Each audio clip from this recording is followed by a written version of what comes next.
Okay, well, good morning to all of you. This hearing will come to order. I want to first welcome all of our witnesses to today's hearing. We appreciate your service to the nation and your assistance to the subcommittee as we carry out our oversight responsibilities. In particular, I would like to thank Colonel Bachmann and his review committee for their efforts to provide NASA and the Congress with an independent assessment of NASA's astronaut healthcare system. I'd also like to thank Administrator Griffin for his willingness to ask for such a review. I think it was a good decision that reflects well on the agency. It's clear to me, and I think all Americans, that NASA's astronauts represent the nation's best and brightest. We all respect their skill and bravery. In carrying out their challenging missions, they often make it look so easy that we sometimes forget that they're human beings who face the same medical and behavioral issues that the rest of us have to deal with, along with the added rigors of high-stress jobs, long hours of training, extended absences from families and friends, and high-risk space flights. It's thus critically important that NASA ensure that the astronauts be provided with the best possible medical and behavioral care throughout their careers. In addition, NASA astronauts, flight surgeons, and support personnel need to be confident that the lines of communication within the agency are open and responsive so that concerns can be quickly identified and addressed in a manner that maintains the level of trust so vital to safety and optimal performance. I don't think anyone inside NASA would disagree with those goals. That is why, after reviewing Colonel Bachmann's committee's report, I decided that this subcommittee needed to hold a hearing to examine the report's findings and recommendations. However, my decision was not made for the reasons you might think. While there's been a great deal of attention given to the finding related to alcohol use, and I have little doubt that there will be discussion of that finding at today's hearing too, I think we do a real disservice to the Independent Review Committee if we ignore the warning flags they are raising about the state of communications within the agency on both medical and behavioral matters affecting the astronauts. Let me read just a few of the findings from the report that I think should concern us all. Many anecdotes, and I'm now quoting from the report, were related that involved risky behaviors by astronauts that were well known to the other astronauts and no apparent action was taken. Peers and staff fear ostracism if they identify their own or others' problems. To continue, quoting from the report, several senior flight surgeons expressed their belief that their medical opinions regarding astronaut fitness for duty, flight safety, and mission accomplishment were not valued by leadership other than to validate that all medical systems were go for an on-time mission completion. Instances were described where major crew medical or behavioral problems were identified to astronaut leadership and the medical advice was disregarded. This disregard was described as demoralizing to the point where they said they are less likely to report concerns of performance decrement. Crew members raised concerns regarding substandard astronaut task performance, which were similarly disregarded. As the review progressed, again I'm quoting from the report, it became apparent that major vulnerabilities, underlying root causes, and contributing factors extend well beyond the specific medical aspects of NASA operations. These issues are so ingrained and long-standing that it will take senior leadership action to remediate them. There is no periodic psychological evaluation or testing conducted on astronauts. Once selected as an astronaut candidate, astronauts have no psychological evaluation for the remainder of their careers unless selected for long-duration missions. Astronaut medical and behavioral health care is highly fragmented. That ends quoting directly from the report itself. And I don't think anyone can listen to those findings and think all is well within NASA's astronaut health care system. This subcommittee needs to hear from Colonel Bachmann the basis for his review panel's findings. Equally important, the subcommittee needs to hear from NASA management their plans for addressing the concerns raised by the independent review, not just the alcohol-related ones. Whatever the merits of focusing the agency's attention on trying to get employees to publicly verify or refute reports of alcohol use that those employees had provided in confidence to the independent review committee, I think it runs the risk of unintentionally worsening a communications environment at NASA in which, to quote the Independent Review Committee, peers and staff fear ostracism if they identify their own or others' problems. Instead, it may be more appropriate to take the disconnect, what is being said in private and what is being said in public by NASA personnel, as another indicator that the broader issues raised by the Independent Review Committee warrant close and sustained attention. And I certainly hope that that will be the approach taken in the days and weeks ahead. Well, we have a great deal to examine today.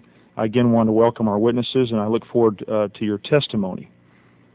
The chair now is pleased to recognize the gentleman from Florida, the ranking member, Mr. Feeney, for an opening statement.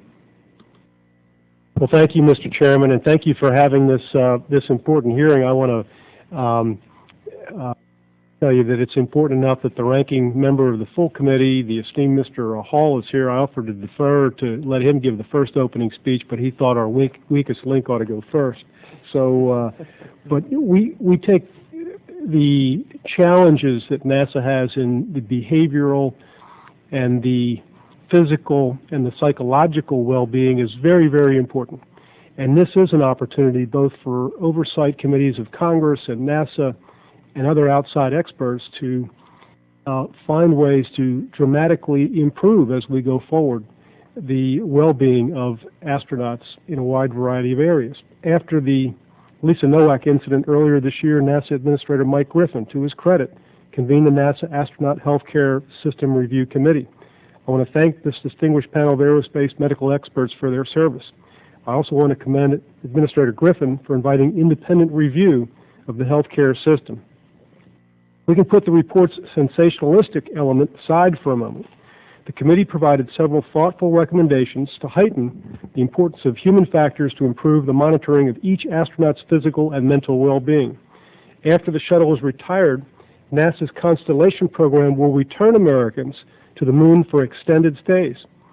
As an astronaut's physical and psychological well-being will be more important in the future of America's space program and not less important. So it's imperative to thoroughly examine this issue and establish an astronaut healthcare system that properly addresses future and not just current medical concerns. I note that one of the challenges in going beyond low Earth orbit with human beings, even bigger perhaps than the mechanical and technical and scientific challenges, are the physiological challenges on astronauts that will spend extended periods in space. Unfortunately, the report's sensationalistic element, specifically allegations of astronaut intoxication shortly before spaceflight, drowned out the remainder of the report. Since the report's issuance in late July, these allegations remain uncorroborated. No eyewitness has come forward to specifically state who, what, when, and where. So far, the search for corroboration reveals the shortcomings of relying on anonymous allegations. And I know that the Colonel Bachmann's committee had its mission, and it did it well. And there are advantages to having anonymous and voluntary people come forward, but there are disadvantages too. While anonymity can certainly promote candor, but without corroboration, such allegations often unfairly force good men and good women to prove a negative. My office has heard from astronauts and NASA officials, all deeply devoted to human spaceflight and highly credible, who adamantly deny this misbehavior represents current or recent conduct. These people have long-standing first-hand knowledge of the astronaut program and simply state that alcohol influence during the immediate pre-flight period does not exist. Because an astronaut interacts with so many people during this period, I find it difficult to believe that such behavior could go undetected. But I don't want the alcohol issue to detract from a more troublesome finding that flight surgeons and astronauts in general may be hesitant to report major crew medical or behavioral problems because their concerns would be disregarded or ignored. And James Oberg, a distinguished and respected space commentator, followed up last month with a very thoughtful story detailing inconsistent approaches to significant astronaut health concerns. I want to applaud NASA for being open to the committee's recommendations, and I join the distinguished chairman of this subcommittee in suggesting that we focus on the future and how we can improve astronaut safety and well-being, and I think that's the approach NASA should and will take. This type of culture, formerly called a normalization of deviance after the first shuttle disaster, has contributed now to 2 shuttle accidents. It cannot be allowed to flourish in the most demanding of human endeavors, that is human spaceflight. We have to be ever vigilant against such behavior, and I'm very much appreciative for Chairman Udall for calling this hearing. Thank you, Mr. Feeney. At this point, I'm pleased to acknowledge the presence of the chairman of the full committee, Chairman Bart Gordon, at the hearing, and I'd like to ask unanimous consent to recognize him for any remarks he would like to make. Without objection, so ordered. Mr. Gordon? Thank you, Chairman Udall. Let me say that you and Ranking Member Finney have made my job a lot easier. You have summed it up very well. I think there's a bipartisan interest, obviously, in this issue. And although the alcohol issues got a lot of the early publicity and certainly is something to be concerned about, in all reports, I think it indicates that that was a very a situation that was an anomaly. The bigger concern is there an openness, is there a comfortableness within the NASA organization to other issues of flight safety? And we have different, I mean, we just have different testimony here. And I think that what I know is that there's certainly smoke. Whether there's fire, we want to be able to determine that today. I have no question that both panels are individuals of integrity, trying to do the right thing, and I think this will be a healthy exercise for NASA. But the real question is, is there that comfortableness within the NASA flight safety operation that allows everyone to step forward without feeling somehow they're ostracized, without feeling somehow they've been demoralized, quoting the report, about prior overlooks. So, again, I welcome, and I think Mr. Feeney and Mr. Udall have summed up our charge today, and I look forward to hearing this testimony and some interaction between the members of the panels.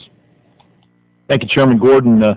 As Mr. Feeney noted, the ranking member, Mr. Hall, is also present. I'd like to ask unanimous consent that he also be recognized for any opening remarks he would care to make.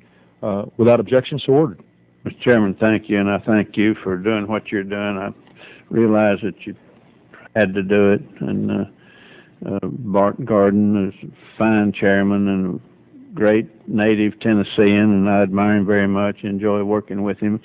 But, I'm so pro-NASA and pro-space and pro-Mike Griffin that it's just really something that accusations sound more to me like someone that's wanting to be quoted rather than something that might have happened by most red, white, and blue members of public service at any stage here.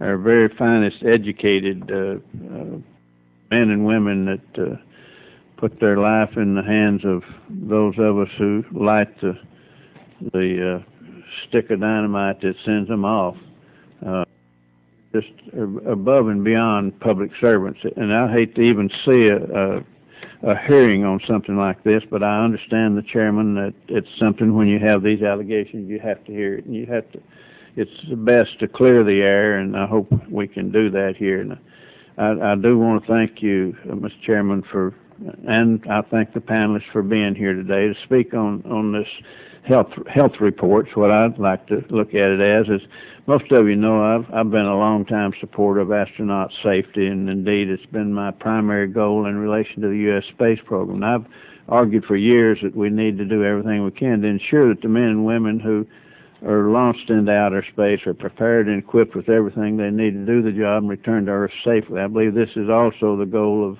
each and every person working on the shuttle program at NASA.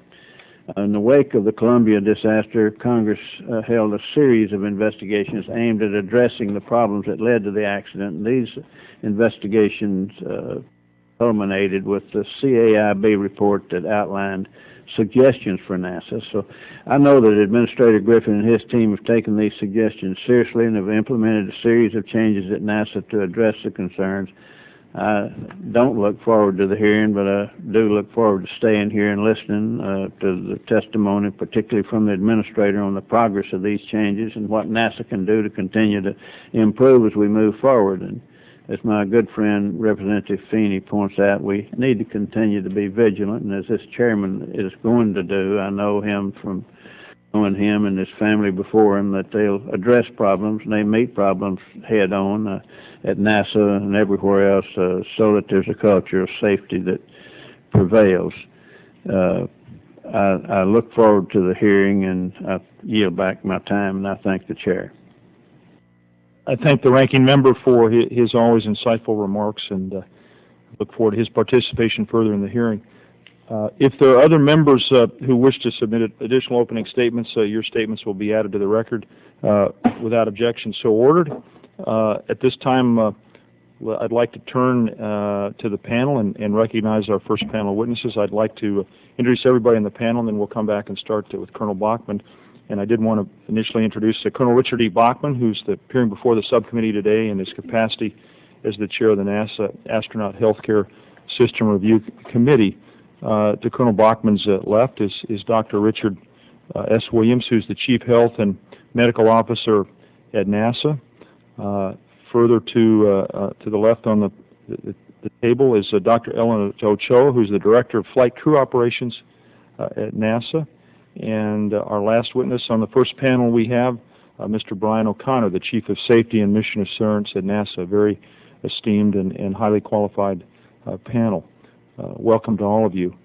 As our witnesses should know, spoken testimony is limited to 5 minutes each, after which members of the subcommittee, and in this case the full committee, will have 5 minutes each to ask questions. So we'll begin with Colonel Bachmann. Thank you for being here, and the floor is yours, Colonel.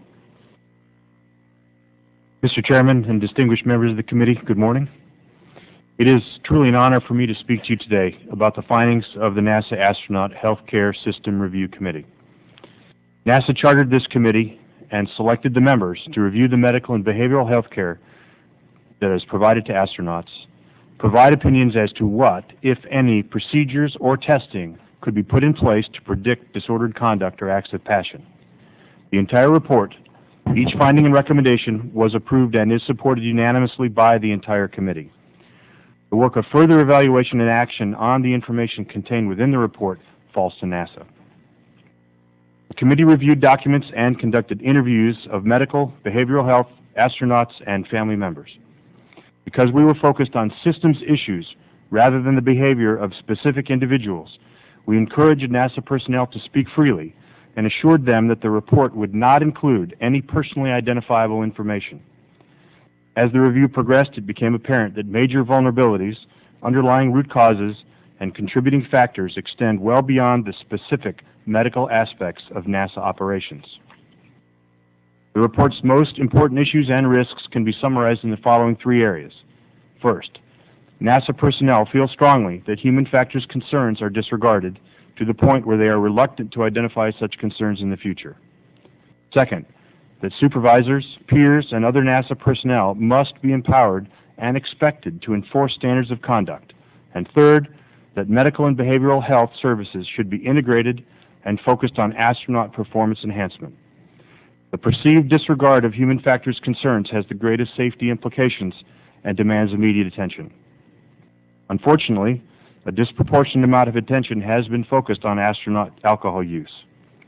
Separately, NASA astronauts and medical personnel described 2 specific instances of alcohol use to the committee as examples of a much larger issue, that NASA personnel felt that human factors concerns with significant safety implications had been disregarded when raised to local on-scene leadership. The interviewees were eyewitnesses to the events and provided the information voluntarily and unprompted to the committee. We wish to emphasize again that the specifics of the incidents should not be the focus of the attention. The general sense of disregard for human factors, described as demoralizing to the point where NASA personnel are less likely to report concerns of performance decrement, is the fundamental concern NASA must investigate and remedy. We understand the outrage that some members of NASA have expressed at this particular finding. However, public statements that such things are simply impossible, challenging the veracity of the findings, referring to them as unproven allegations or urban legends, rather than acknowledging how difficult raising such concerns can be, do not encourage openness and safety, make future reporting even less likely, and increase the risk of future mishaps or incidents.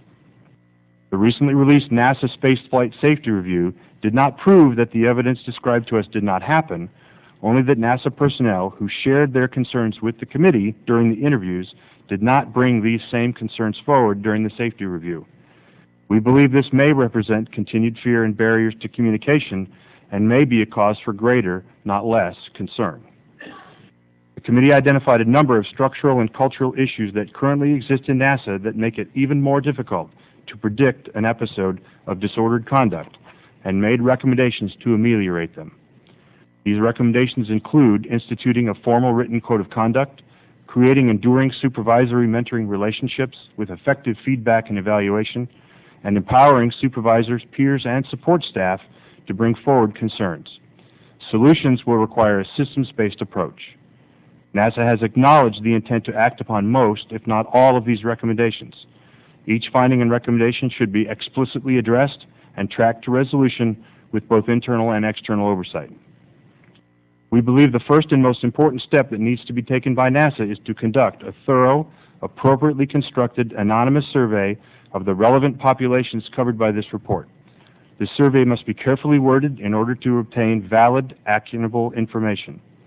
NASA senior leadership must provide vocal support for the survey and encourage NASA personnel to be open, honest, and thorough in their replies. They must be assured of anonymity, freedom from reprisal, and that the information will be used appropriately. Otherwise, the concerns will be driven further underground. Only with such a comprehensive, anonymous, valid, and visibly supported survey can NASA truly determine the scope of the problems and drive toward system solutions. Thank you. Thank you, Colonel Bachmann. Dr. Williams is recognized. Mr. Chairman and members of the subcommittee, thank you for the opportunity to appear today to discuss the NASA Astronaut Medical and Behavioral Health Care Program. I'm pleased to provide you with insight into this comprehensive program and discuss our plans regarding the findings of the NASA Astronaut Healthcare System Review Committee and the internal review conducted at Johnson Space Center. The NASA Astronaut Medical Behavioral Health Care Program has succeeded in keeping our astronauts healthy and ready to perform the challenging tasks that NASA asks of them. Over the course of our nation's 40-year human spaceflight endeavor, the healthcare system has contributed to the success of all NASA human spaceflight missions. No mission has thus far been abbreviated or terminated because of a healthcare issue. Longer duration exploration missions will provide new challenges, and we are committed to ensuring our program continues to provide the best medical and behavioral health care today. The health-related recommendations of the Astronaut Healthcare System Review Committee are thoughtful and will contribute to meeting the behavioral health challenges that lie ahead. We take the recommendations of the Review Committee seriously, and we thank the committee for all the time and effort involved in their study. Our overarching goal is to improve behavioral health and medical care for the astronauts. Several of the committee recommendations were accepted immediately, and many more will be accepted in the coming months. Specifically, NASA accepts the recommendations concerning analysis and use of behavioral health data and will convene experts to address psychological testing as recommended. Briefings by the flight surgeons to crew members concerning medical monitoring activities and briefings by principal investigators concerning research data collection in the context of obtaining informed consent will be reemphasized. Effective communication between astronauts and flight surgeons will be addressed. We will ensure both groups are aware of the multiple pathways to communicate safety and health concerns, and we'll be working together in support of NASA senior leadership to reinforce these concepts. Flight surgeon scheduling and task assignment and flight medicine clinic operations will be closely examined with the goal of enhancing continuity of care to the greatest extent feasible. Options for providing effective behavioral health services to all flight assignable astronauts for the purposes of performance enhancement will be reviewed, and a behavioral health assessment will be conducted as part of the annual astronaut physical examination. Options for flight surgeon behavioral health assessment training will also be identified. A common credentialing and privileging process will be applied to behavioral health and aeromedical services, and peer review of practice will be enhanced for both.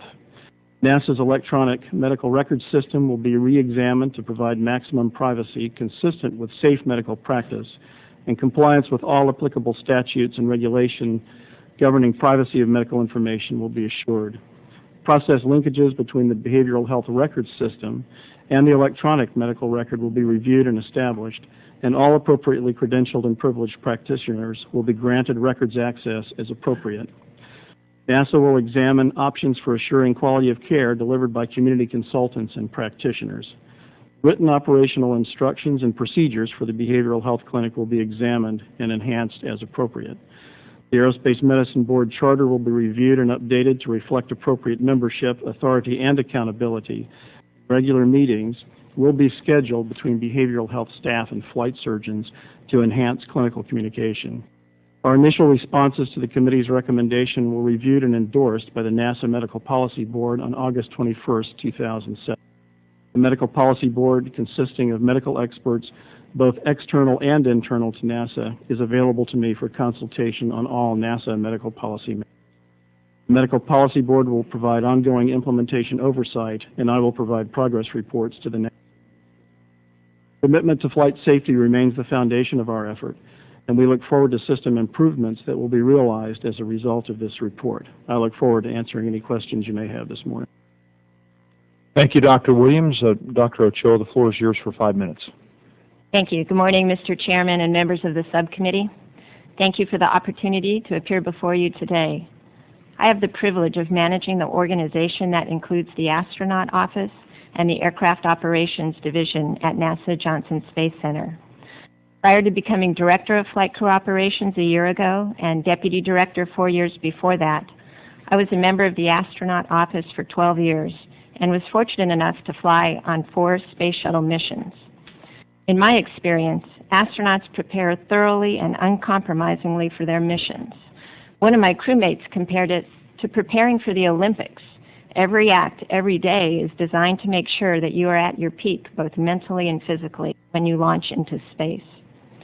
About 10 years ago, as we began assembly of the International Space Station, it became clear that astronaut preparation needed to be raised to a new level to accomplish the increased complexity of establishing and maintaining a permanent human presence in space. Along with the Mission Operations Directorate, whose job is to plan, train, and fly missions, and the Space Life Sciences Directorate, who ensures the crew health, the Flight Crew Operations Directorate developed new processes, training, evaluation methods, and fitness standards to meet the challenge of assembling and operating the space station. Standards for fitness for duty are determined, measured, and documented using a number of processes and tools. Comments and quantitative evaluations by instructors are documented in every phase of training and including in each astronaut's personnel file. In addition to training in many areas ranging from spacecraft systems to robotics and spacewalking to expedition preparation, NASA uses other processes to prepare and evaluate astronauts, including the Instructor Astronaut Program, the Commander Upgrade Program, and the Astronaut Evaluation Board. All of these are used by the Chief of the Astronaut Office in the flight assignment recommendation process. Medical standards for flight are used by the Aerospace Medicine Board to make certification decisions. Certification results are addressed during biweekly meetings between astronaut and flight surgeon management. The communication and relationship between flight crew operations and the space medicine community is strong, allowing NASA to effectively address concerns regarding crew health and fitness. Flight surgeons are aware of their responsibility to assure that an astronaut's health or behavior does not present a risk to themselves or the mission, and the flight crew management, as well as NASA's leadership, support their efforts to do so. Flight crews are very fortunate to have a group of flight surgeons who are not only excellent physicians, but who understand the training and the operational environment of an astronaut and the implications of that environment to astronaut health. The flight surgeons are dedicated to maintaining or returning astronauts to flight status when at all possible, keeping within the medical standards that protect health and mission success. Following the events of last February, Johnson Space Center conducted an internal assessment, and NASA headquarters chartered the Astronaut Healthcare Review Committee. While behavioral health recommendations were the focus of the Healthcare Committee report, the report also included a number of comments related to astronaut office behavior and processes. As the committee itself noted, they did not attempt to determine the veracity of those comments, nor was there any request for information on astronaut office processes, policies, or anything that could be characterized as astronaut office culture. In response to the committee report, NASA has taken decisive steps. Bryan O'Connor's thorough investigation confirmed my own personal experience as both a crew member and a manager of flight crew. We have found no instance where astronauts have used alcohol in the immediate pre-flight period or were under the effects or influence of alcohol at launch, and no case where a flight surgeon or astronaut raised a concern about this to management. NASA has also responded to the committee's report by developing an anonymous survey to determine what issues actually exist and their scope. This survey will be provided to the astronaut corps and flight surgeons this month. Both groups will be asked to respond to questions regarding communication, trust, and responsibilities, and regarding potential concerns or barriers to raising issues with flight safety or crew suitability for flight. Additionally, astronauts will be asked about policies and procedures dealing with astronaut performance and feedback, crew assignment, and spaceflight alcohol use. NASA will then develop a plan to address any issues identified by the survey report, a course of action that the committee indicated they intended as NASA's response. In conclusion, I'm extremely proud to represent the astronaut office, both within NASA and externally, members of this committee, to the media, and to the public. Our astronauts are well prepared to carry out the nation's human spaceflight program. They take their responsibility very seriously. The same can be said of the entire NASA team that prepares and executes human spaceflight missions. The real proof of that lies in the tremendous accomplishments of our human spaceflight programs, accomplishments made possible by the dedicated people at NASA, our engineers, flight controllers, scientists, doctors, and astronauts. I would be happy to respond to any questions. Thank you, Dr. Ochoa. Mr. O'Connor. Mr. Chairman, members of the subcommittee and the committee, thank you for this opportunity to address you on the subject of spaceflight crew safety. As NASA's Chief of Safety and Mission Assurance, I report directly to our administrator on matters dealing with ground safety and flight safety. And I also have policy and functional oversight responsibility for this agency, for the safety organizations assigned to each of the centers across the agency. My organizational relationships with flight crew operations and with the Chief Health and Medical Officer are included in my written remarks. In its final report, dated 27 July 2007, the Astronaut Healthcare System Review Committee found the following, quote, interviews with flight surgeons and astronauts identified episodes of heavy use of alcohol by astronauts in the immediate pre-flight period which led to flight safety concerns. 2 specific instances were described where astronauts had been so intoxicated prior to flight that flight surgeons and/or fellow astronauts raised concerns to local on-scene leadership regarding flight safety. However, the individuals were still permitted to fly. In response, the Deputy Administrator appointed me to review the reported allegations. The purpose of my review was twofold. Number one, evaluate the committee's finding related to the inappropriate use of or abuse of alcohol by astronauts in the immediate pre-flight spaceflight period. And 2, evaluate relevant existing policies covering alcohol use and abuse at NASA. My approach to the review was to learn as much as I could about the reported allegations through interviews, data searches, and history review. The goal here was to establish the nature and the scope of any flight crew alcohol abuse, thus enabling a more informed course of action in our policies, procedures, risk mitigation strategies, our authority structure, and communication systems. The scope of my review was limited to spaceflight, with focus on the activities on launch day from crew wake-up until launch. For this potential flight safety issue, the relevant question was, did we have an instance where a crew member presented on launch morning in an impaired state, was observed as such by the flight surgeon or another crew member, and then over their objections was cleared to fly that day by operational management? Consistent with our standard approach to anonymous safety concerns, my investigative method included a search of over 1,500 anonymous reporting system and confidential hotline reports going back to 1987, when we first established the NASA Safety Reporting System. And with the help of the NASA Safety Center, we searched literally tens of thousands of mishap and close call records going back that same length of time. I received inputs by phone, email, in person from over 130 individuals who have been involved one way or another in activities during the last few days before launch, either at the Kennedy Space Center or at the Baikonur Cosmodrome in Kazakhstan. I heard from every one of our current operational flight surgeons, and nearly 80% of the current astronaut corps, and many former astronauts. I also talked to suit technicians, medical staff, operational managers, crew quarters managers, food preparation and service staff, and closeout crew technicians. The closeout crew are the last people to see the crew before launch. To supplement this review, I reminded members of the flight community at all times that they should use the hotlines and the NASA Safety Reporting System for any flight safety information they felt reluctant to provide to me in an open forum. And I reviewed those hotlines and NSRS system throughout. NASA is preparing a focused anonymous survey as a follow-up to this. This survey will try to flush out any residual concerns in this or other areas covered by the committee report. Within the scope and the limitations of my review, I was not able to verify any case in which an astronaut spaceflight crew member was impaired on launch day, or any case where a NASA manager disregarded recommendations by a flight surgeon or another crew member that an astronaut crew member not be allowed to fly on the shuttle or the Soyuz.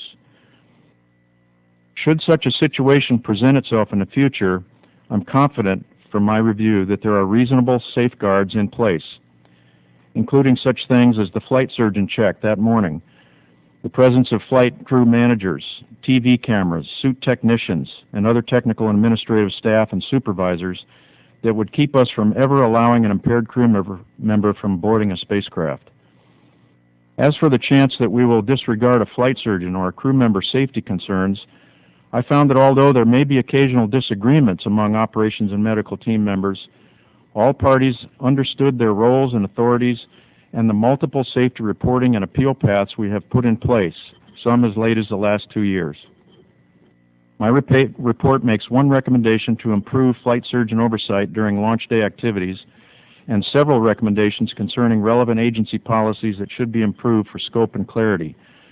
This review is complete, but I have reminded our workforce that any alcohol abuse or other flight safety threats should be reported in an open forum or, if necessary, through any one of the several anonymous reporting systems we have in place at NASA. Thank you.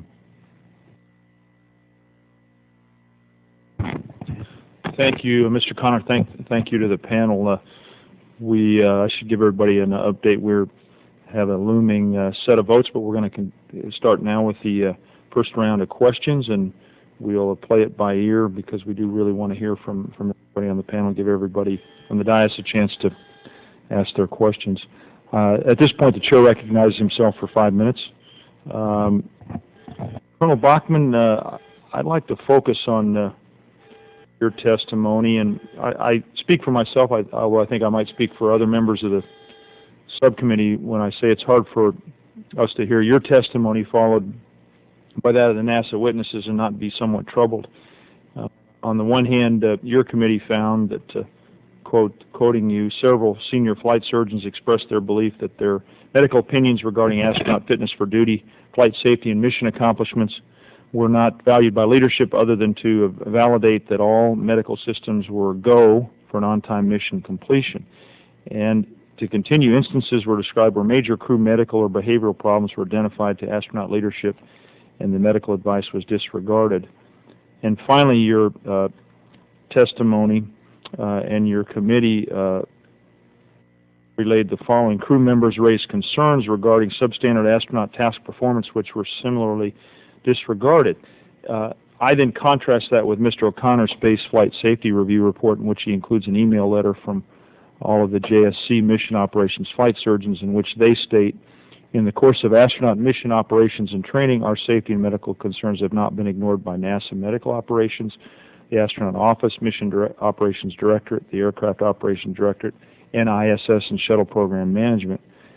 And then with Dr. Ochoa's written testimony, which states that the communication and relationship between flight crew operations and the space medicine community is strong and effective, allowing NASA to effectively address concerns regarding safety and crew health.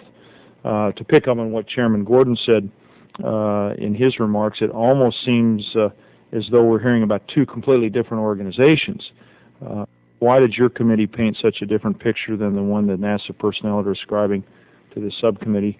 And could you provide some specifics to help us better understand the basis for your committee's findings? Yes, sir, and I agree that the pictures that are painted by the two reports are diametrically in opposition. Any answer about why would be speculation on my part. What the committee gathered together and wrote in the report and unanimously supports is what the astronauts, flight surgeons told us either face-to-face or over the phone during the course of our committee investigation evaluation. The fact that they are not coming forward with similar concerns when NASA asked the question, I believe still represents a problem. The why, I think, is a barrier to communication and concern about what's going to happen to them and what's going to be done with the information. That's why we really put a great deal of emphasis on the anonymous survey so that people will feel that they can speak freely. Returning to your report, Colonel, many of the cultural and structural issues identified in this report, I'm again quoting from what your committee wrote, let me start over. Many of the cultural and structural issues identified in this report as problematic have existed for many years, and some have existed since the earliest days of the space program. These issues are so ingrained and long-standing that it will take senior leadership action to remediate them. These are sobering words, and could you give me one or two examples of the cultural and structural issues your committee is talking about? Please keep in mind that the makeup of the committee was very diverse. We had military, flight surgeons and behavioral health experts. We had civilians. All but one of the members of the committee had some military experience, but we did have a member from the VA who did not.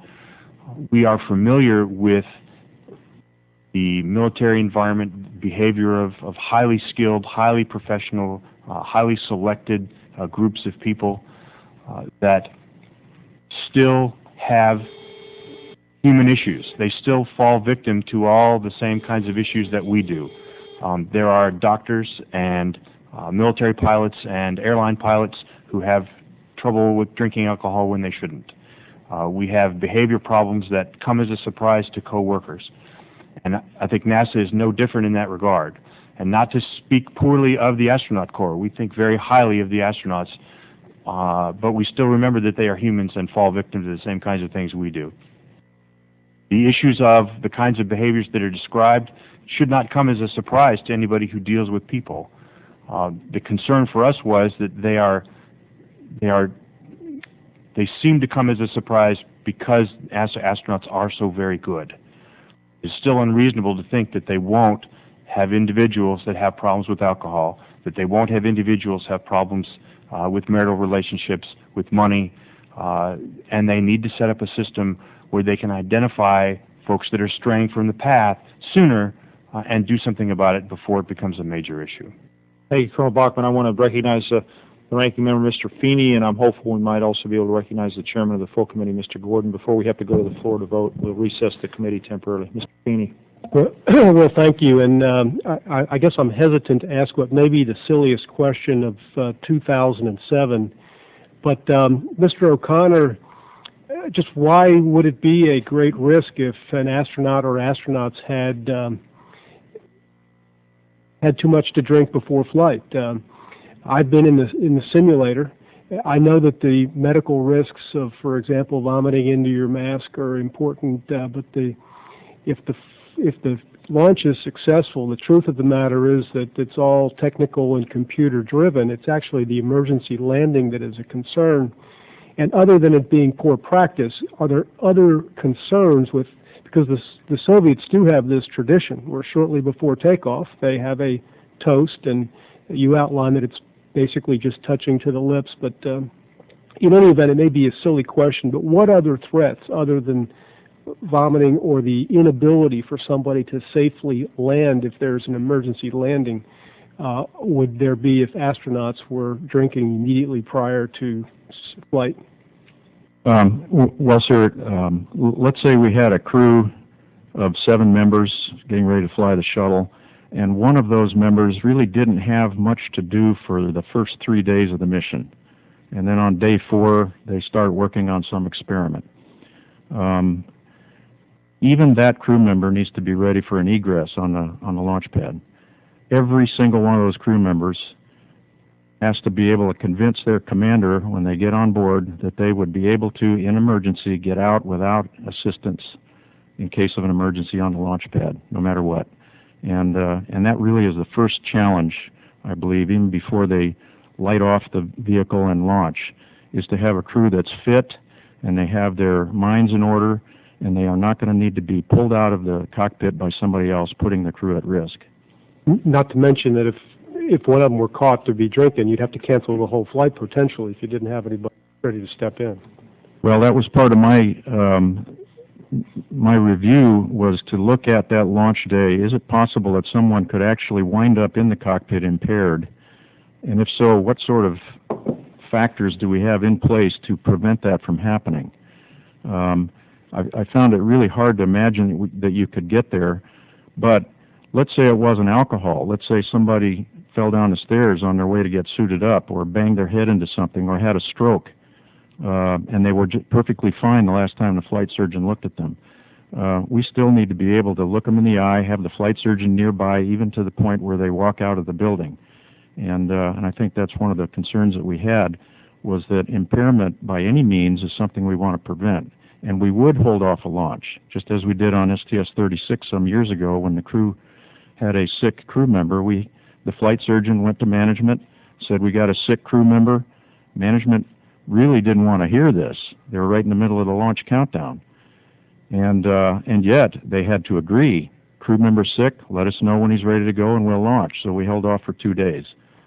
Colonel Bachmann and Mr. O'Connor, on the much bigger issue, and that is whether there is still a cultural problem with the comfort of reporting safety, whether it's technical. And by the way, I was there when Mike Griffin recognized, a technician that recognized on the wing, I think it was, maybe he'll address it later, in front of God and country and the press and other NASA employees and administrators. He recognized somebody that was literally a hero because he was a technician and discovered a problem with the exterior of the wing.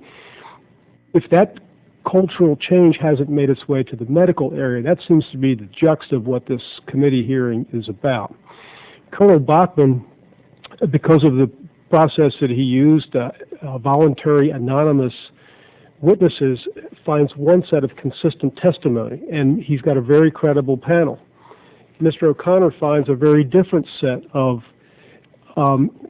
availability of communications and independent communication avenues, and finds that nobody is reluctant to come forward. Could this be a bias in sampling error? I mean, I remember the headlines, Dewey defeats Truman, because the pollsters call only people that owned telephones at the time.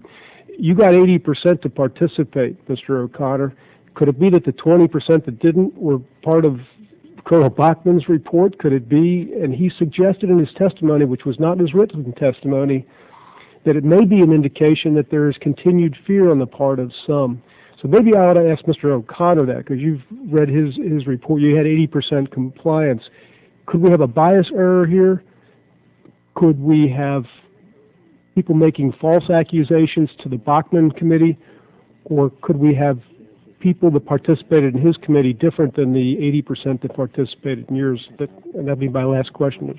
Well, sir, you've touched on several areas where there could have been differences. My review was conducted on a little bit different method. I put the word out to people that they can come and talk to me about whatever they feel comfortable about. I did not use any leading questions. I used standard safety investigation techniques. I have to say that I got a lot more participation in this than I've ever gotten on one of these before. There were over 130 people who came forward or who answered my call specifically, because I did reach out to some people that were on certain missions that I wanted to make sure I had coverage of all the flights back through 1987. And so those weren't just people coming forward. They were me actually asking them to talk. So There's a little bit different method. I also tried to define flight safety in a way that everybody understood meant, no kidding, impaired crew member in the cockpit. That is a different story than maybe flight safety from a generic view might be. Mr. O'Connor, if I might interrupt Yes, you, sir. I want to make sure the chairman, given these pending votes, has a chance to make any comments or ask any questions. So the chair recognizes the chairman of the full committee, Mr. Gordon. Thank you, Chairman. I'll just make a quick, some observations. One, Mr. O'Connell, I'm a little surprised that your review was so narrow, that the charge was simply, as you stated, limited to alcohol use on the day of launches. I would have hoped it would have been a broader view. Dr. Ochoa, I am pleased that you're going to follow through with this anonymous survey. I think that would be very helpful. Dr. Williams, I thought you had a very constructive testimony. I would like, if you would, you said you were going to accept, had accepted and would accept most of the recommendations. If you would please, if you would send to us a written statement on which recommendations you will not accept and why, and what kind of reporting process you're going to have. And finally, it seems that, and again, Colonel Bachmann, you have the most unpleasant job here. We thank you for that. It seems that you were looking at a broader issue with more anonymous reports, although anonymous face-to-face, not just over the where Mr. O'Connor was looking at a more narrow on the record. So I think this might play some role there, and that's why I think, Dr. Oka, your surveys will be helpful. We're going to have to go, but I'm going to ask a question that I hope that you will answer when you come back, Mr. Bachmann. I quote, "Peers and staff fear ostracism if they identify their own or other problems." That's a very troubling statement. What was your review panel's basis for making that statement, and how confident are you that it doesn't represent just the view of one or two malcontents, particularly in respect to the letter that came in from the various flight surgeons? And if you'll think about that and answer that when we get back. Thank you, sir. Thank you, Mr. Chairman. The committee stands in recess. We will return as soon as we can. Thank you.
I'll let the judge sit down.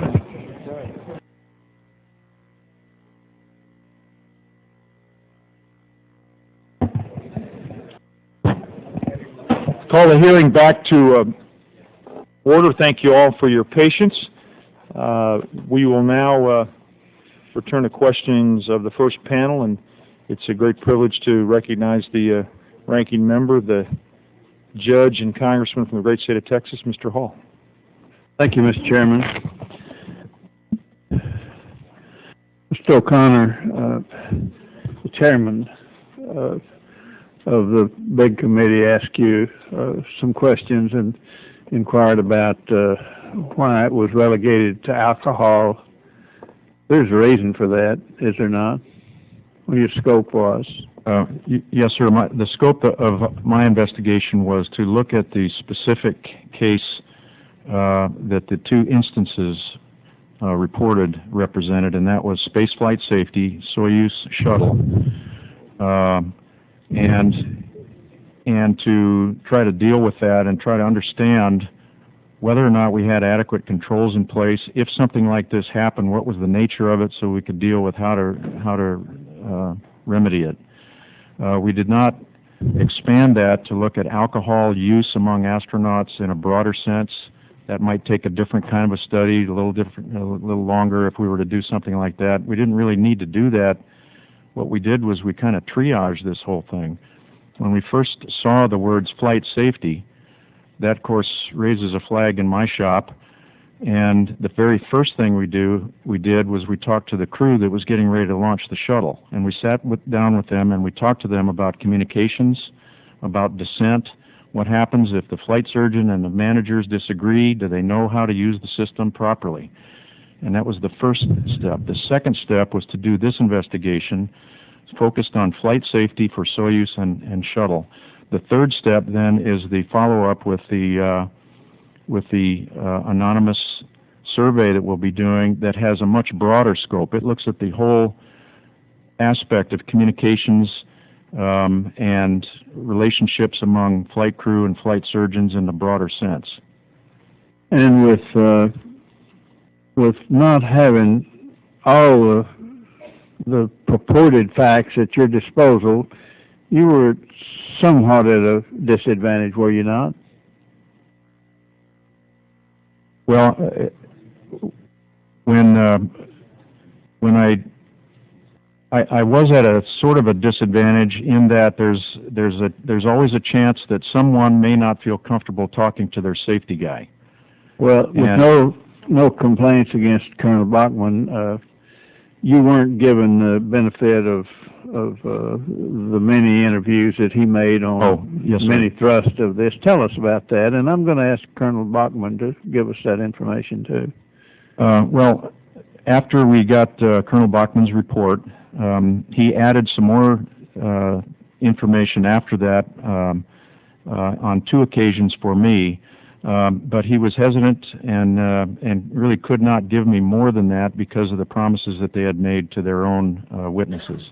You know, up here and in this committee and in this Congress, you soon learn who you can depend on and whose word is good. And if their word's not good, nothing else is very good about them usually. And I think you took that attitude toward Colonel Bachmann, that he was keeping his word.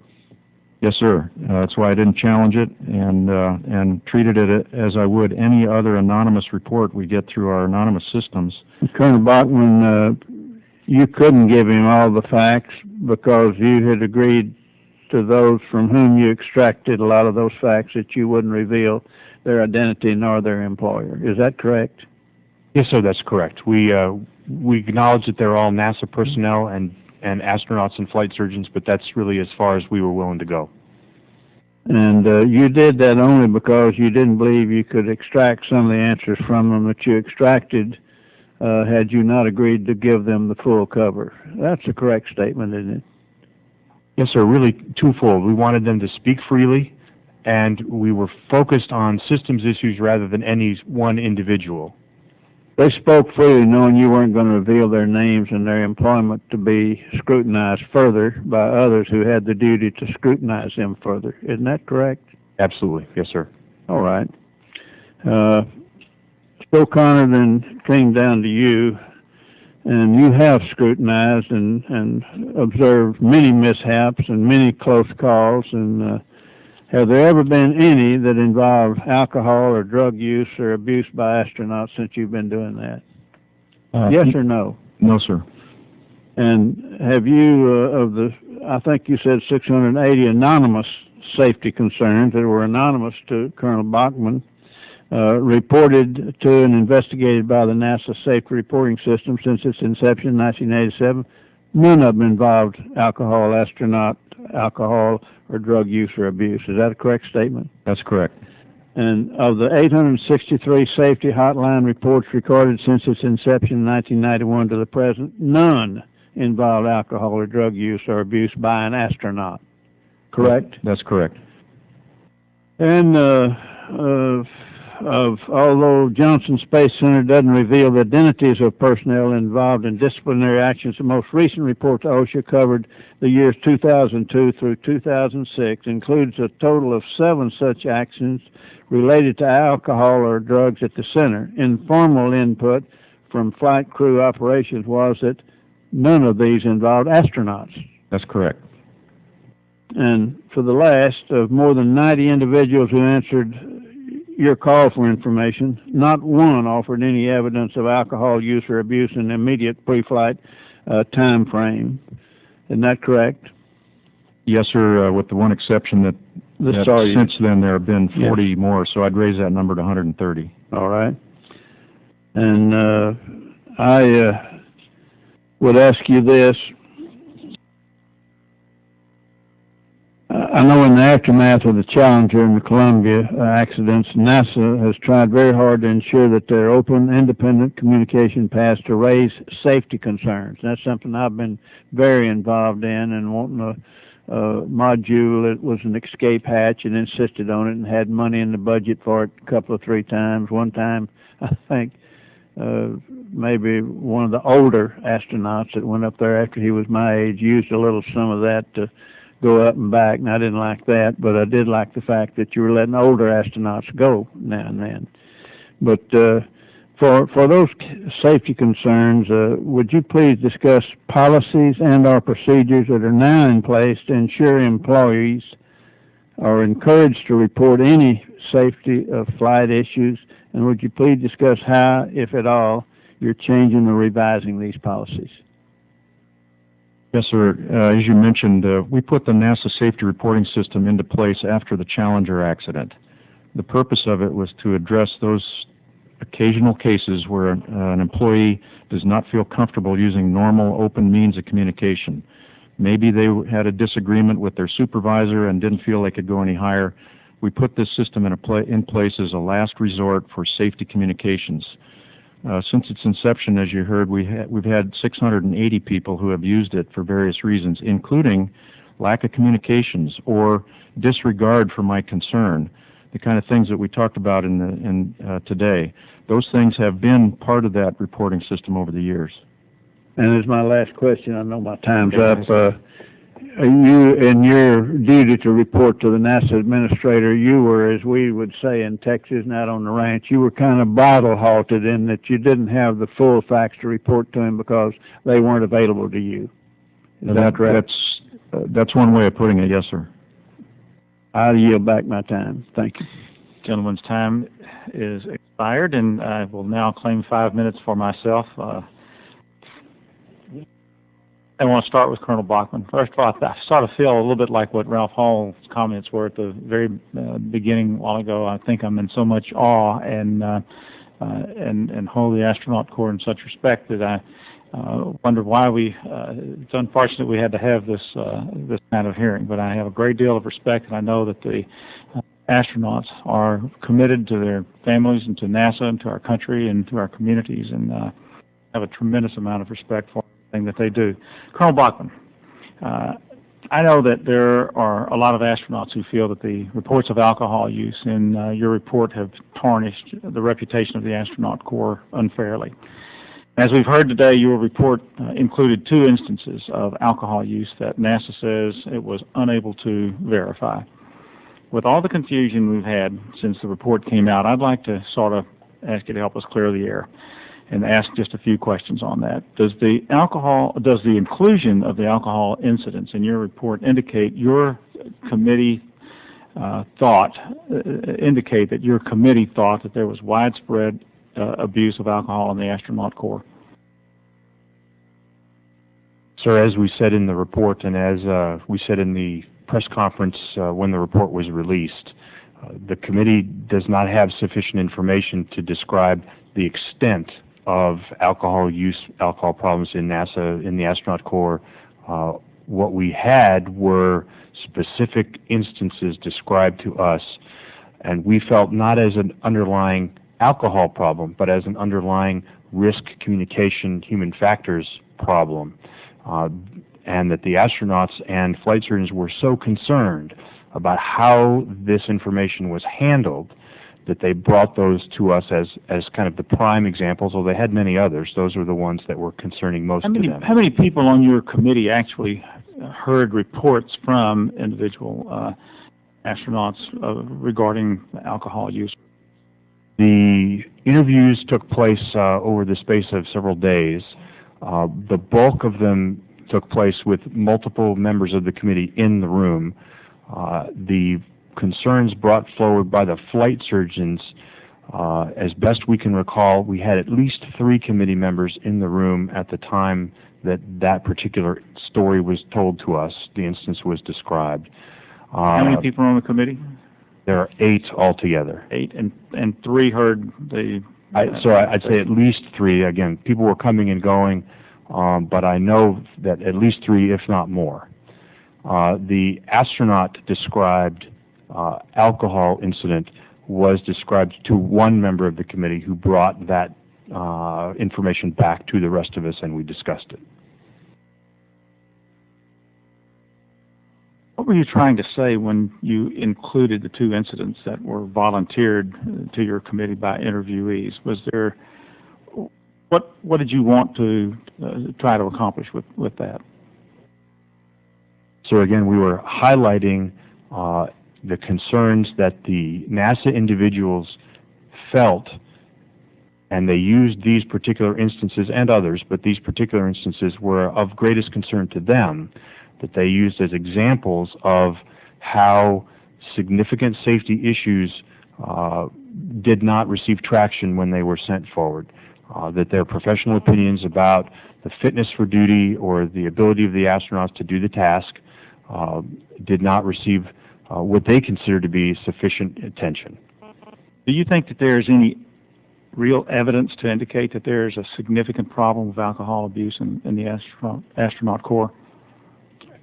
Sir, as we said in the report and during the press conference, we don't have a sufficient number of interviews to tell you how pervasive alcohol use problems might be.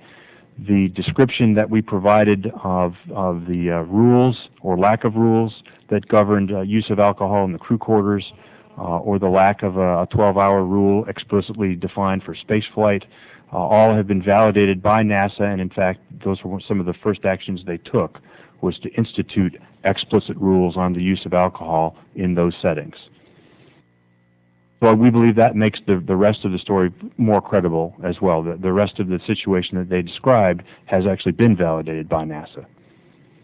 Before he left, Chairman Gordon had asked some questions, and I'm going to take the remaining time to give you an opportunity to ask those. He had said, what was your review panel's basis for making the statement of peers and staff fear ostracism if they identify their own or others' problems? And how confident are you that it doesn't represent just the view of 1 or 2 malcontents? So the first part of that is, how do we know that these don't represent just an isolated individual or a collection of individuals? And how do we reconcile that with the signed letter by, looks like the bulk of the flight surgeons at NASA? I'd have to defer the answer back to the flight surgeons. In the group of people that told us that story, I am confident that some of the members that signed that letter saying that they essentially everything's fine were present in the room when the story was told. So I can't answer how they could tell one thing to us and sign a different letter out to NASA. And as far as the statement about ostracism and issues with their peers, again, those were the words that the astronauts and the flight surgeons told to us. Those were not our interpretation. It's more of a summary, but those are the words that were used when the NASA people described the issue to the committee. I know my time is up, but I'm going to take a little bit of the time that Bart Garden gave up a while ago to get his questions in and answers. And he had gotten down to the point where he made a statement of your restatement of report. NASA must ensure that people can identify such safety and performance concerns within NASA without fear of reprisal or career injury, and asked, were you told of any instances where your interviewees had been subjected to reprisals or had witnessed other individuals being subjected to them? Several vignettes were described where, and in this particular case, flight surgeons described instances where they brought concerns forward and they were subjected to what they called public humiliation. We didn't pursue it further than that, again, because the point of the issue was their reluctance to bring things forward because of how similar issues had been handled in the past. What does NASA need to do to fix the problem your review panel uncovered? I think the most important thing, again, is for the NASA leadership at the highest levels to clearly state that they are concerned, and I think they've done that, and make every effort to get appropriate information that really will give them a sense for the scope of the issue. Face-to-face interviews are not the best way to get sensitive information when people feel their jobs might be at risk or that they might have other career consequences. That's why, again, we emphasize the need for a valid and anonymous survey that is not seen as a mere exercise, but actually seen as vital to the success of NASA's future missions, where people will feel that they can speak freely. If it is narrowly scoped or not clear to people that they can respond without somebody being able to figure out who said it, I'm afraid that you could certainly get a useless piece of information back. And that's where I think the whole crux of the follow-up to this hearing and this committee's work is to get good information from all NASA personnel affected by these issues. And the folks that I have spoken with, the leadership at NASA, areas where I have talked, I believe that their commitment is to accomplish that. I think I hold them in very, very high regard, and I know that their concern about safety and success, both at NASA, are of utmost importance, and I know that we'll be going forward with it. I have gone way over my time, and I will now recognize Mr. Nagelbauer from Texas. I'm sorry, Mr. Bryan and Joe, excuse me. No problem, Mr. Chairman. Randy is a handsome fellow. Well, neither of you have much hair. I noticed that when I looked in the mirror this morning. Colonel, let me follow up to the answer you just gave the chairman, because I think it is timely. Could you expand on any recommendations that you would like to see that would help guide NASA in the future toward a development of more adequate follow-up surveys or questionnaires? Yes, sir. In fact, in the Air Force, we have what's called a unit climate assessment that we routinely do upon taking command of a new organization.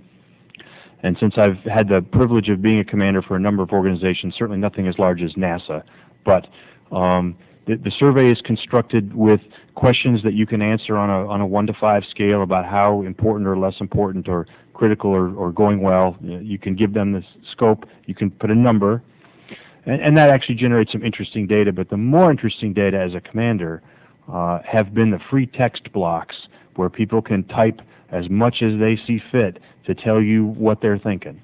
And honestly, if you see a comment made once and you never see it pop up again on anybody else's survey, that's interesting. And maybe you'll want to go ask some more questions.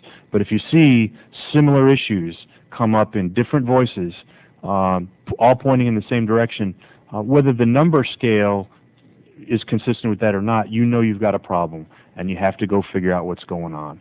And the Air Force, at least, is, I think, from where I sit, pretty good at keeping the information on who said it pretty secret.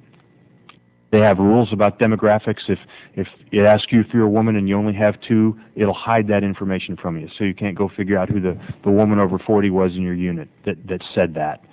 And again, I would say that the questions need to be broadly, or at least start broad, and then they can get as specific as NASA sees fit, so they can answer specific questions. Are you aware of alcohol use, in the immediate pre-flight period, so that they were intoxicated when they went to a vehicle? That's one question. But a much broader question is, are you aware of human factors issues that you feel didn't get appropriate attention? And then give them a text block where they can type in as many examples as they can think of. So I think there is a science to conducting surveys, and I'm certainly not an expert in that, but there are people who are, and I think that's who NASA is or should be looking at to help them build a survey that will get them the information they need. As a follow-up, and this is really for the whole panel, how should NASA deal with an astronaut's natural reluctance to raise health or behavioral issues that they fear or believe may jeopardize their selection for future missions or assignments, and especially the two who have gone up? Based on your experience, are your colleagues, are members of the astronaut corps, confident that they can raise health issues or emotional or family problems without fear of jeopardizing their NASA careers? But it's really open to the whole panel. Dr. Ochoa? I'll take that question. And first, I would like to say that I'm glad to hear that Colonel Bachmann and I are on the same page regarding the survey. We are planning a survey exactly as he has described. It will have a combination of qualitative and quantitative questions so that people do answer on a 5-point scale, as well as have the opportunity to write in comments in a number of cases. I have not actually noticed astronauts being shy about bringing up issues of many different types of natures, but we want to make sure that they do feel comfortable. We believe the survey will give us some very good information about that. We have a number of other programs in place where we emphasize to astronauts continuously about looking out for themselves and their crewmates. One of the main programs that we have is known as either crew resource management or cockpit resource management, and you've probably heard about it from the aviation industry. But a lot of it is to prevent crew error, obviously, in critical situations. And what they're really looking at is not skills and knowledge, but how do you understand when you or one of your crewmates may be tired, may be distracted, may not be feeling well, may be more prone to make errors. So anytime we do a training session where we have a group of astronauts as a crew training together, the very first thing that we debrief is the crew resource management. And so we're always talking about looking out for each other and making sure that we're working as an effective team. We also have a program in place called the Expedition Interpersonal Training Program, which was started several years ago because we wanted to prepare people for the long-duration missions that they were going to have on the space station and also beyond. And part of that program, we have workshops where we learn from previous expeditions, not only space expeditions, but Antarctic expeditions, things like that, how people have dealt with interpersonal issues. We have cross-cultural training since we fly with astronauts from different countries. And we send people on outdoor leadership classes with trained supervisors where they talk about human factors issues. They talk about leadership styles. They talk about how do you keep a team going, even if there's issues with one or more members of the team. The astronauts are given verbal feedback from the experienced leaders of those courses, and then each member of the team that has gone out and done this course essentially rates every other team member, sort of anonymously. So at the end of that course, each astronaut that has participated has feedback from every other person that they've been with to understand how they did themselves and how they are perceived by others. Thank you very much. We may have a follow-up question in writing to get a little bit more specific answer to the question, but thank you very much for that. Mr. Chairman, thank you. Thank you, Mr. Bonner. I know we have a lot of additional questions for the panel, but we're going to move to our second witness, Dr. Griffin. If I might, I'd like to pose one question for the record to Colonel Bachmann, and also for the committee rules that any member can submit additional questions. Record. Before we broke for the votes, Colonel, I was talking about your sobering words, the effect in the committee report that issues of cultural and structural note are so ingrained and long-standing that it would take senior leadership action to remediate them. I would ask you provide the subcommittee with some specifics on the type of senior leadership action that you think are needed. Another way to put it would be, what are the most important three things that NASA senior leadership needs to do to resolve the problems identified in your report, so that we don't have to have another hearing like this a few years from now. So I'm not asking you to answer that today, but if you'd submit your thoughts for the record, I know the subcommittee would appreciate it. Yes, sir, will do. Again, I want to thank the panel. This has been very enlightening. I think I would speak for everybody on the subcommittee when it comes to clearly every one of yours commitment to NASA and to having the finest astronaut corps anywhere in the world. We look forward to working with you further. Thank you again, and at this point, I dismiss this panel, and we'll ask Dr. Griffin to join us at the table.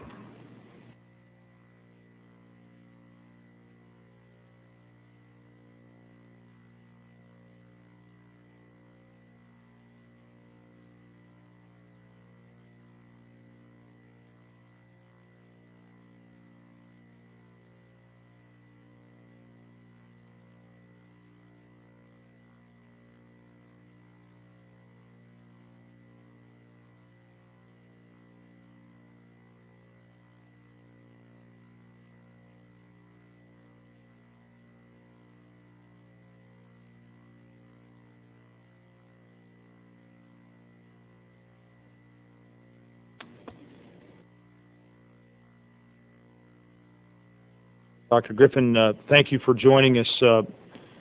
I don't think the good doctor needs an introduction of any length. We all know his talents and his commitment to NASA and his many, many successes. Thank you for joining us, and the floor is yours for as long as you need it, Dr.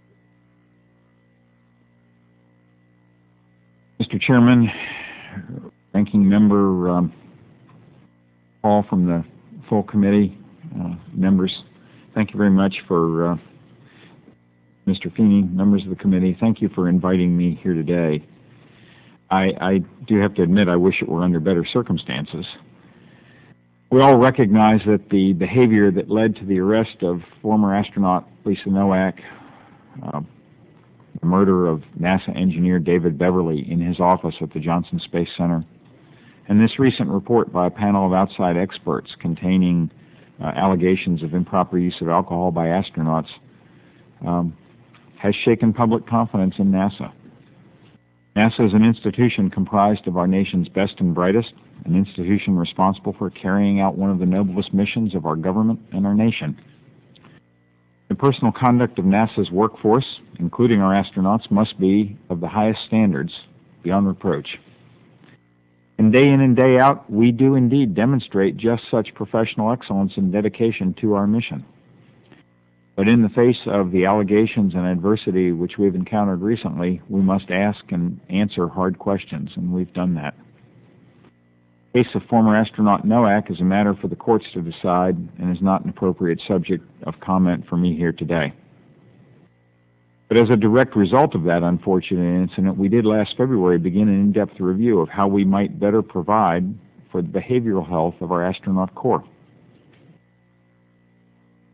Shannon Dale and I asked Dr. Richard Williams, NASA's Chief Health and Medical Officer, to organize a committee with membership external to NASA and having expertise in aerospace medicine and psychiatry to review the medical and behavioral health services provided to our astronauts. We sought external advisors because we were concerned that we might have missed something with which others in the field with experience outside of NASA were more familiar. This review committee, chaired by Dr. Bachmann, Commander and Dean of the U.S. Air Force School of Aerospace Medicine, provided me with their final report this past July. Now, the report contained numerous findings and recommendations, many of which will be useful to us as we go forward. Without question, the portion of the report which has received the most attention was the citation by the panel of certain allegations of improper use of alcohol by astronauts preparing to fly, and further, that concerns expressed by flight surgeons on this point had been ignored by NASA management. Now, given the seriousness of these allegations, the only responsible action we could take was to investigate them. Accordingly, Shanna and I asked NASA's Chief of Safety and Mission Assurance, Bryan O'Connor, from whom you've just heard, to conduct a careful examination of claims that astronauts had been impaired by alcohol in the immediate pre-flight period, as well as claims that management had not been responsive to concerns by flight surgeons and others about astronauts' fitness to fly. As you've heard from Bryan, his extensive review found no evidence to support the claims that any astronauts were ever impaired by alcohol at launch time. Further, NASA's flight surgeons have I would say the bulk of NASA's flight surgeons have voluntarily put their names on a communication to Bryan saying that they had no evidence of impairment by astronauts on flight day, nor any instance of their concerns to management being disregarded. This has been the subject of earlier discussion.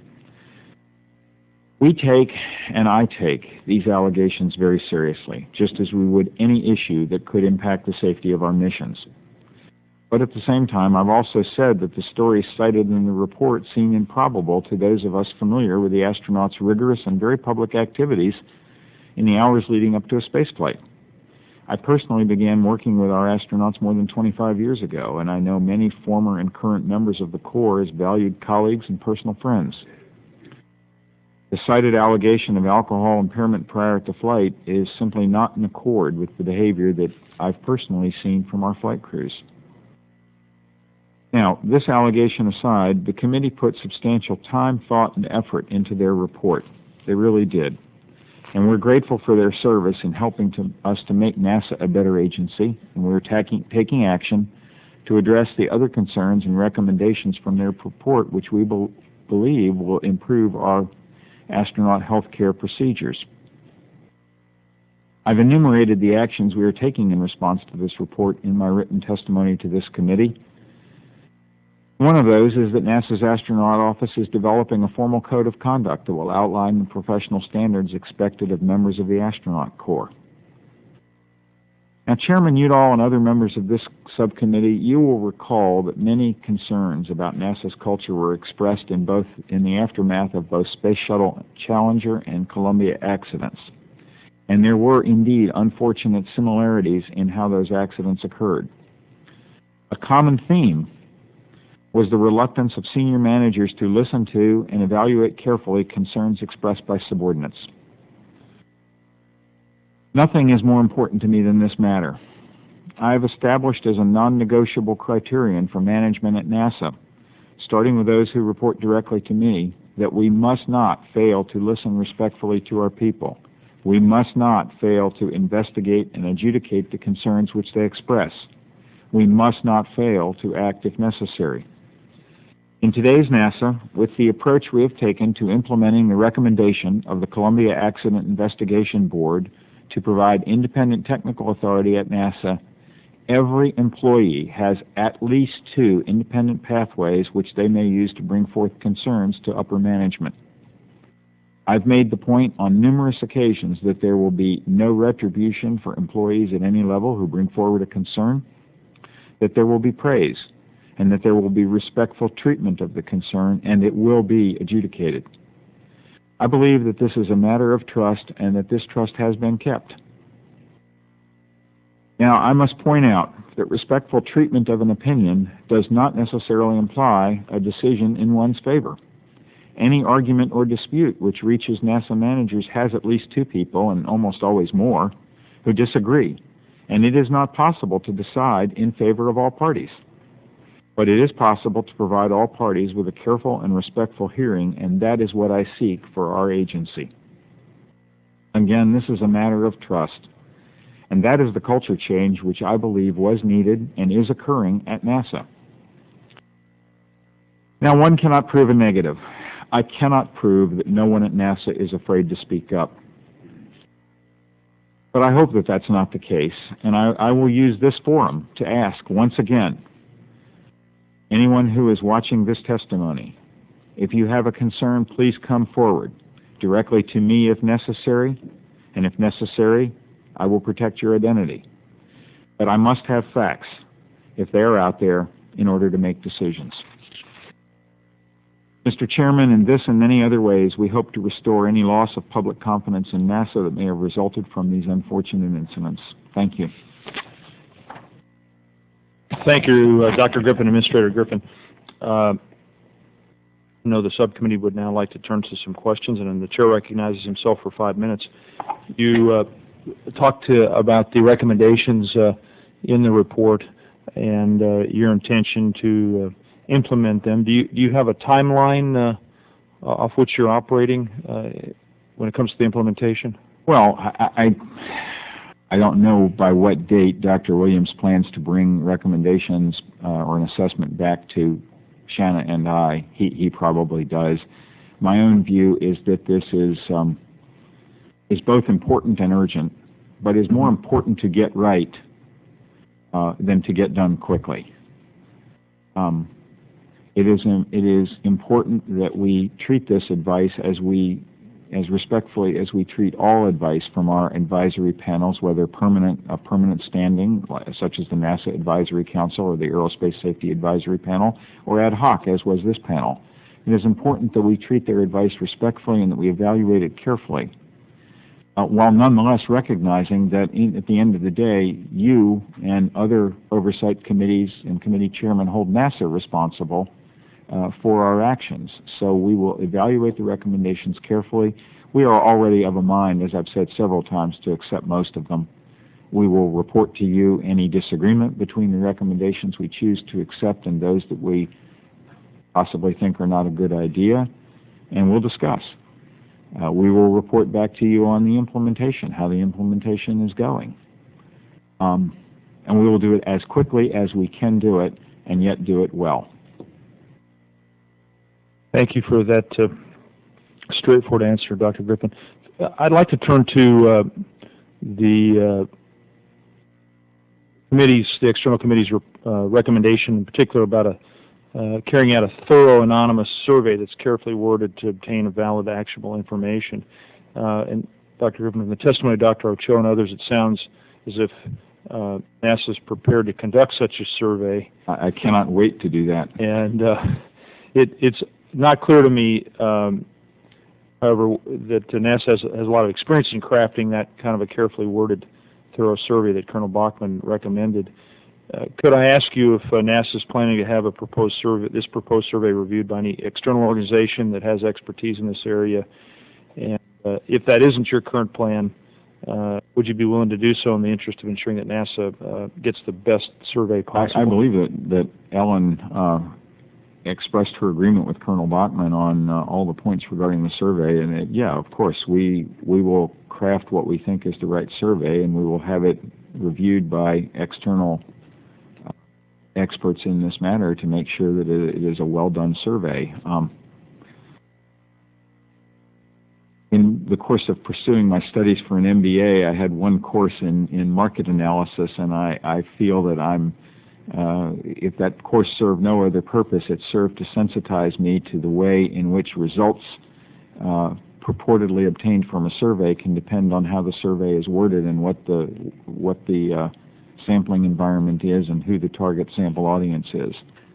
So I join Colonel Bachmann in declining any expertise in this matter, except to know that it is fraught with concern, and we will be very careful. If I can editorialize briefly, knowing what I know of your private sector experience, I think you learned a lot more from that class than you suggest, given the successes you had. Well, I didn't drive anybody into bankruptcy, if that's what you mean, so I'll take that as an upcheck. Be careful, we may get you involved in the subprime lending solutions. A final question, Dr. Griffin. The JSC internal review noted that employees said if they're concerned about coworkers' behaviors, they'd raise concerns with the coworker management or flight medicine official. However, the external reviews you've heard report notes that the flight surgeons were demoralized because their concerns were not valued. Do you have any specific plans at this point to do anything about this apparent disconnect? Well, I do. Much of it will have to be, will rely, again, I will use this forum to emphasize, if anyone has a concern, please use NASA Safety Reporting System to write it down and send it in. Your anonymity will be protected. If anyone at NASA is concerned about an immediate supervisor or a supervisor's supervisor, then, and that concern exists, bring it to me. Many do so. My inbox stays full, and I don't think there's a person out there who can report back that a concern which was expressed to me was not dealt with. Meaning, let me avoid the double negatives. I do deal with any concerns brought to me. Try to follow up. Less formally than those mechanisms, I talk regularly, periodically I visit with our flight docs as I am at flight readiness reviews and shuttle launch operations. I hope that it is clear to our flight surgeons, as it is clear to our engineers and our scientists, that not only do I want them to feel free to speak up, but they have an obligation to do so. In fact, at this point, I have to insert a concern. If we have people at NASA in today's environment who believe that they can't speak up for fear of retribution or ostracism, then I would urge them to go that extra mile and speak up, because that is their obligation. I need people working for NASA in this most demanding of environments, where we launch people or hundreds of millions or billions of dollars of hardware into space. To work in this most demanding environment requires much, and it requires that people have the courage to bring forth their concerns to a management chain which has stated openly over and over again that you will receive a hearing. I think our actions as a management team over the last 2.5 years have supported that. When I came on board, one of the very first things I had to do was to delay a shuttle launch that I desperately wanted to go. I had to delay it by several months because some engineers expressed to me their concerns that we had not done an adequate job of calculating all the debris trajectories, particularly ice debris, and particularly off of the lock speed line bellows. So we did that. Then I had to address a few months later a concern by some of our Earth scientists or some community Earth scientists who felt that their research was being modified for public release, or that their concerns were not being appropriately heard. And we got all over that. And I made it clear in an extraordinarily clear written policy that the purpose of scientific and engineering investigation is to get at truth, and we do that through argument, through public discourse. There have been other opportunities to address criticisms of lack of openness at NASA and concerns over retribution, and in every single case we have taken the side of open discourse, and I will do it again here. So if there is anyone at NASA who has a concern, bring it forward. I need to hear it. Thank you, Dr. Griffin. I want to recognize the ranking member, but before I do, I did want to, in the context of a serious and important and substantive hearing today, comment positively on the process by which the situation with Endeavor was considered. I think it demonstrated the cultural changes that outside and internal groups have recommended, and perhaps it's the model also for what we're trying to do here, which is to drive some changes in how we manage the astronaut corps and how behavioral and medical problems and all, but also potential upsides are reinforced and supported. I think that process was NASA in action at its finest, and we did not launch with unanimity. Some engineers disagreed that the tile should fly, should re-enter, and that a repair needed. Others felt that it was fine. I personally heard all of the arguments on that matter, and we decided to fly, and that was the right decision, as it turned out. But the people who felt we should not re-enter that way were certainly not ignored or disregarded. During that same launch operation, I had lunch, I had many occasions to visit with flight docs, and I asked one of them privately, is there any possible way that you would feel a concern or an issue in bringing forth a concern? And the gentleman laughed at me and said, you're worried about a medical doctor bringing forth a concern? This particular gentleman said, I have no respect for a medical doctor who has a concern and fears that his job is in jeopardy. Now, that was an anonymous conversation, and it will stay anonymous, but there's a point there. Thank you. The Chair now recognizes the Ranking Member, Mr. Feeney, for 5 minutes, or whatever time you... Well, I'll try to keep it to 5. Thank you, Mr. Chairman. Again, I think this is an important hearing to clear the air, number one, and get this behind us, and number two, to improve any procedures that we can undertake that will help us improve. And I think that you've taken it in that spirit. And I want to tell you, you said more than once in your testimony that in the light of NOAC discussion, or the NOAC incident and the discussion about astronauts flying while they may have been intoxicated pre-flight, that there has been a loss of confidence in NASA. I really don't sense that. And I can tell you I haven't lost an ounce of confidence in NASA or in you. I am confident that in complex organizations that have the most complex of obligations and challenges, that things are going to go wrong. And sometimes they will be technical, and sometimes they will be human factors, and sometimes they will be bad luck. But this is modern day America, 24/7 news, and bad luck doesn't happen. Everything is somebody's fault. And I think you're learning that, Dr. Griffin. So like it or not, we are where we are. And I want to tell you, I sympathize with how frustrating it is, because there were some specific anecdotes in the Bachmann report. By the way, I don't dismiss anything about the Bachmann report. I don't think you have either. Or did These I? are very credible people that I think undertook a very important mission. But the specific incidents that have made such news can't be documented or corroborated. And the more general allegations that it's a cultural problem that needs attention from the top senior leadership, fighting cultural problems is a little bit like shadow boxing, because I think that your administration has undertaken to change the culture about reporting. And like I said, I witnessed the one incident live as we watched the shuttle go off. But I guess in light of the fact that my goal is to go forward, I think that's what the chairman of the committee wants to do. It's what most of us want to do, and improve constantly the operations of NASA. And I'm glad that we have had focus on this physiological, psychological, and physical well-being. The recommendations, for the most part, are not at issue that the Bachmann committee has made. But what is at issue is whether or not there is a cultural problem here. I mean, the last thing that the colonel told us is that we need to fix the communications problem. And yet you and Dr. Ochoa and Mr. Williams and Mr. O'Connell have said there are multiple avenues, independently, anonymously, that have been set in place in NASA in the last few years, and that includes flight surgeons or astronauts that have concerns about human safety. So I guess the question I have is, Bachmann report suggests there is a cultural problem which is decades old, involving communications about human well-being.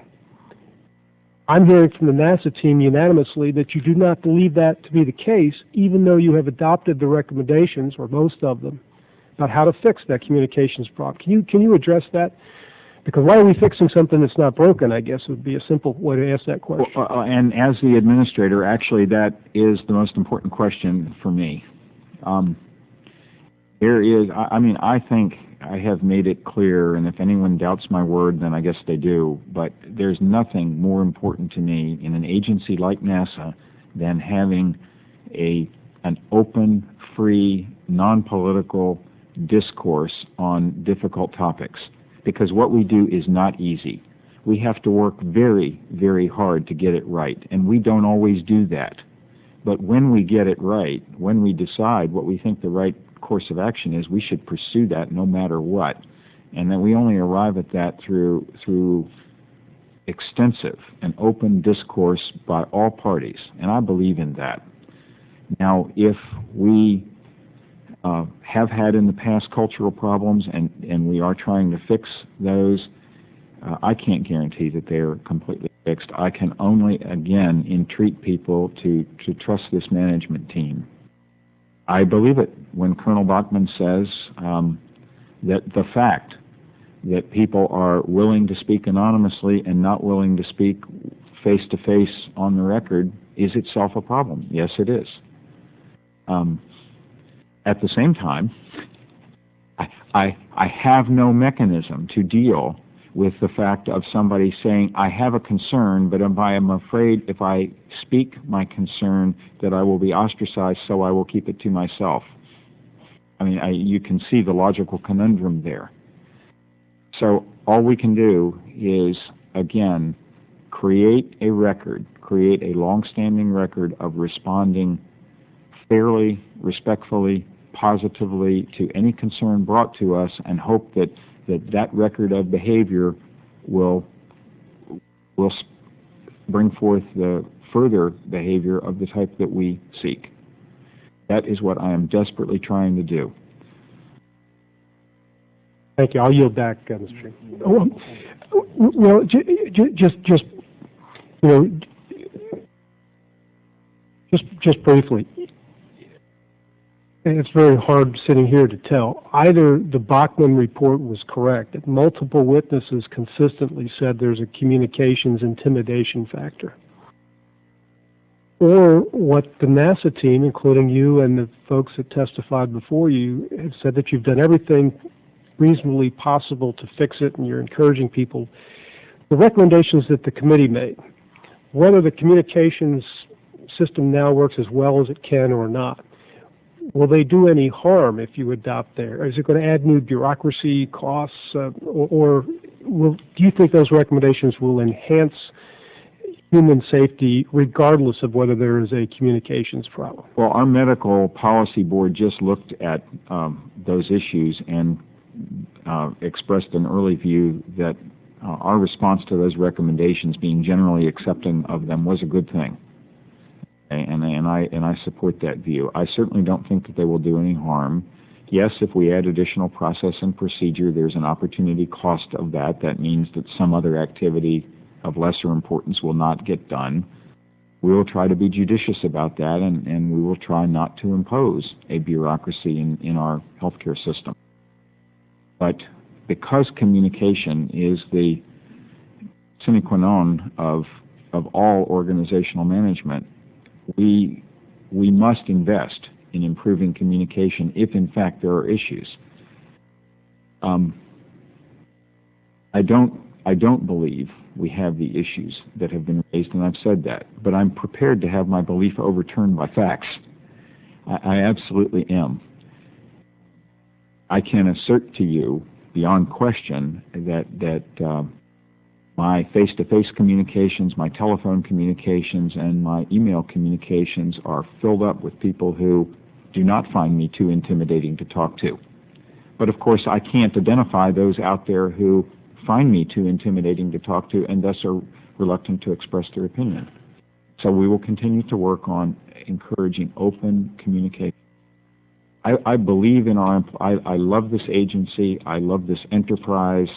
You know, I love these people that we work with, and we want to make it as the best that it can possibly be.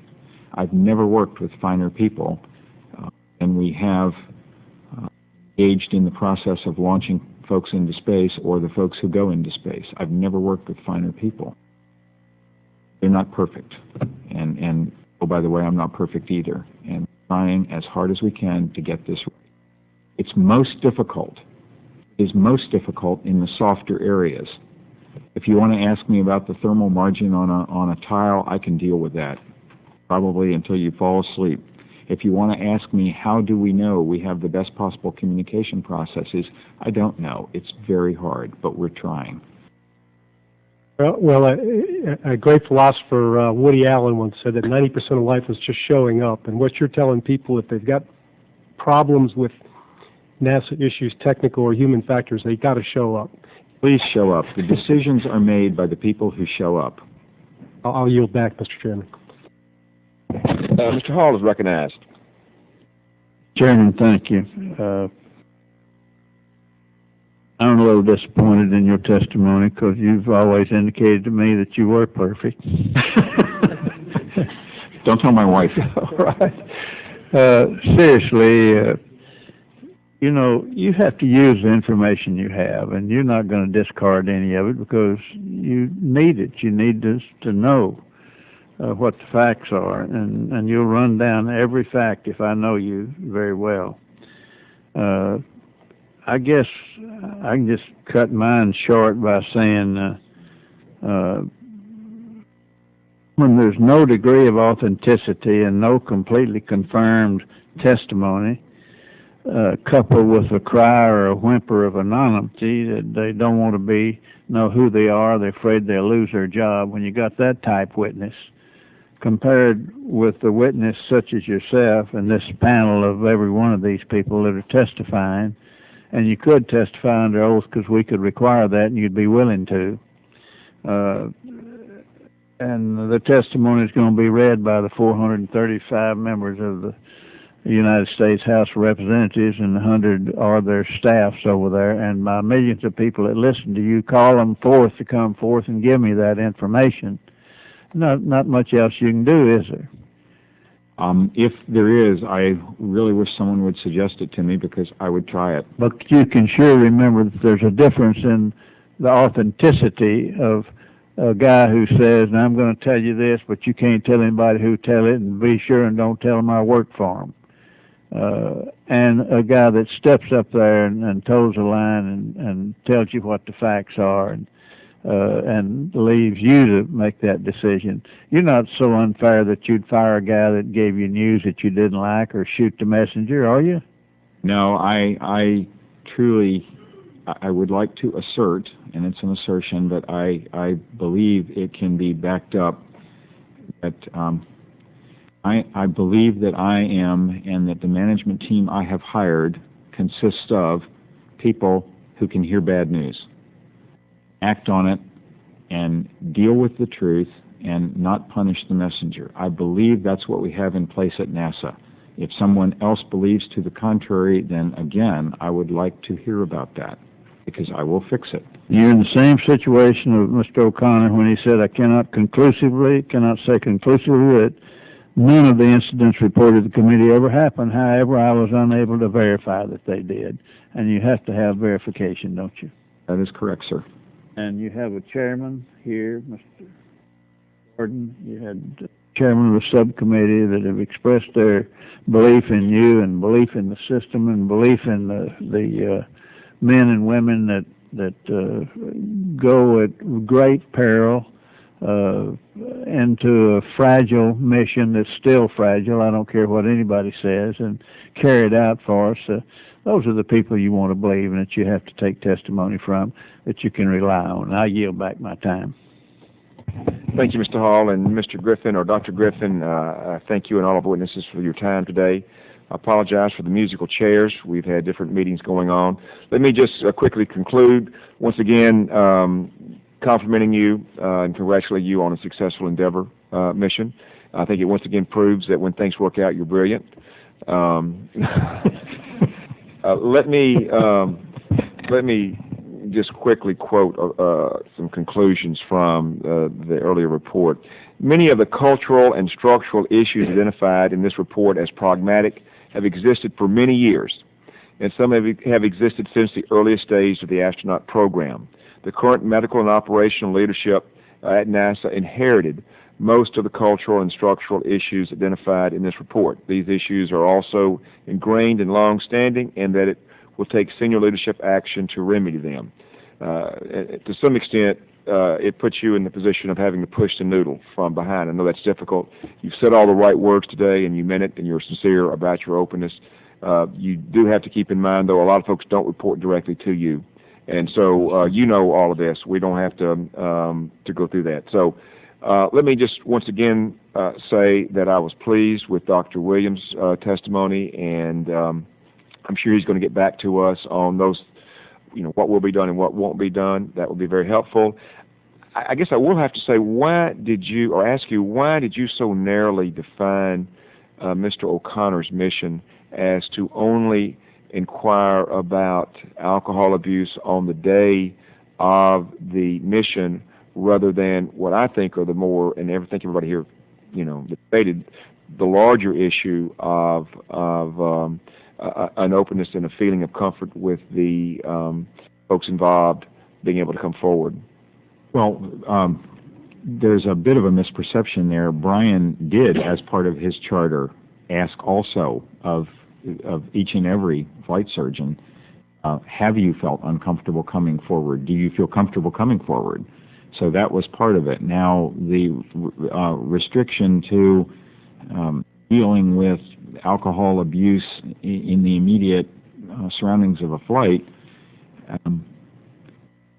distinguishing between urgent and important was the most urgent aspect of all of this, because that is an actual flight safety issue. Colonel Bachmann pointed out the sad truth that we are all flawed human beings, and that many very highly accomplished people do have problems with relationships or problems with alcohol. But if there were to be, and I'm not saying that there is because I've not seen it, but if there were to be an astronaut who had a problem with alcohol but managed to suppress that problem in the immediate flight environment, we would not have a safety of flight issue. Whereas if somehow someone managed to show up impaired for a flight, that would be a safety problem. So with a limited amount of time to get on top of the more urgent issues, we asked Bryan to focus on dealing with those things which had been specifically raised in the report that I felt as administrator absolutely required an early investigation. Now, we have other things going on. We're not ignoring the other aspects. You heard Ellen Ochoa talk about the survey. We absolutely accepted that recommendation. As I said, I can't wait for the results of that survey. I want to know. We have re-emphasized NSRIS. I have made personal and public appeals for any concerns to be expressed, with promises of protection for those expressing the concerns. So we're not ignoring the other aspects, but the most urgent thing was to deal with immediate safety of flight issues that potentially had been raised by that report, and that's what I asked Bryan to do. I just read it differently. I read the alcohol problems as isolated in the past, and that he said that the bigger problem was a lack of comfort by Surgeon Generals and others to be able to come, or medical surgeons to be able to come forward, whether it's a diabetes problem, whether it is a migraine headache that day, whether, again, we saw the accident two different ways. I thought he raised other issues that were more important, but I think that through this anonymous, and Dr. Oaks, I congratulate you on moving forward with that, and Dr. Williams, again, I think you have a good plan, and I think simply by raising this issue in an uncomfortable way for you, unfortunately, that it will probably do more good than anything you can do to put people on notice that these problems that you inherited need to be, or potential problems that you inherited need to be changed. And again, thank you for your candor, for your service to the country, and for another successful flight. And this meeting is adjourned. Thank you, sir.